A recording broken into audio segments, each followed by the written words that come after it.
Congress will eventually probably vote this deal down. However, because the Senate is so constitutionally illiterate, it's going to take a two-thirds majority of both bodies of Congress to stop this treaty. But the big question is, what about Israel? Does this President Obama actually think that Israel will just sit there while Iran builds a bomb? Joining me now from Southern California, international affairs expert and editor of the Nussbaum Report, Barry Nussbaum. All right, Barry, you are Benjamin Netanyahu. You are Israel.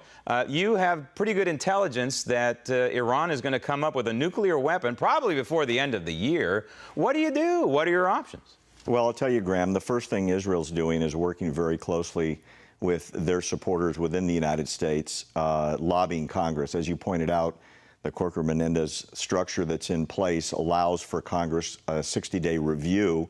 Unfortunately, as you also pointed out, it's going to take a two-thirds majority of both the House and the Senate to override the agreement that Kerry brought back from Switzerland, and that's going to be a tough fight. Okay, but let's face it.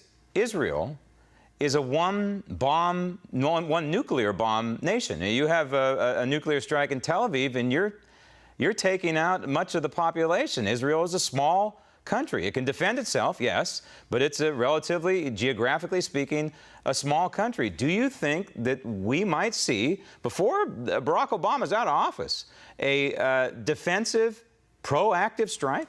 You know, there's two new changes that have happened that I'm aware of in the last several weeks. Number one, Kerry threatened Israel over the last couple days a few times by pointing out in his agreement there's a clause that requires the United States to defend Iran against any attack of any kind. You got to be kidding me. No, I'm serious, and it's in the agreement. The second issue that has come up, which has not been publicized, I know this is true because it was told to me by a very high-ranking Israeli, that there is now cooperation going on behind the scenes between the other Arab states, most prominently Saudi Arabia and Israel.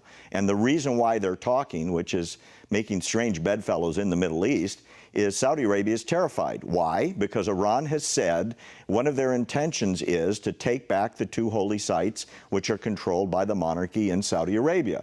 And if they have nuclear weapons and they have the missiles to deliver them, Saudi Arabia, like Israel, is going to be in a world of hurt. You're talking about Mecca and Medina? Absolutely. And I was told literally that there's very high-ranking talks going on between the military in Saudi Arabia and in Israel over flyover patterns, support from Saudi Arabia should a strike become necessary. And I can tell you, because I've been there, there's a base in northern Israel where Israel is training for that possibility. Okay, so Benjamin Netanyahu clearly has been a canary in the coal mine this entire process, and he continues to be. Roll tape.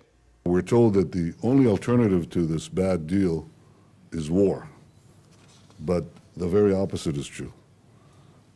By strengthening the terrorist state of Iran, this deal makes war not less likely, but more likely.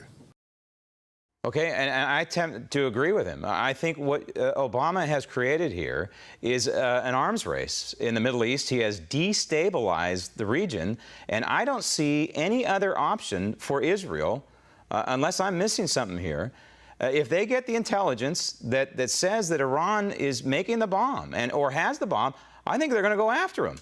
Graham, you couldn't be more spot on. What Netanyahu is saying is so true.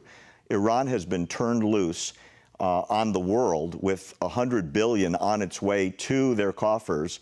They've already announced, in fact, it was in the Iranian press yesterday, that they will have no restrictions on where that money can go, which means, in addition to continuing covert activities in their underground nuclear sites, that means weapons are going to be flowing big time into their proxies throughout the Middle East and the rest of the world. Okay, but now if what you're saying is true, that in this document, in this treaty, is some sort of agreement, the United States will defend the terrorist nation of Iran against any kind of strike. What do you think's going on back channel here? I mean, Israel must be screaming at Washington, D.C. right now. What have you done? Do you think that there's some sort of back channel negotiations going on here? Or is the White House just saying, hey, shut up and deal with it? Well, what the White House has done is sent 2 or 3 emissaries to Israel in the past week.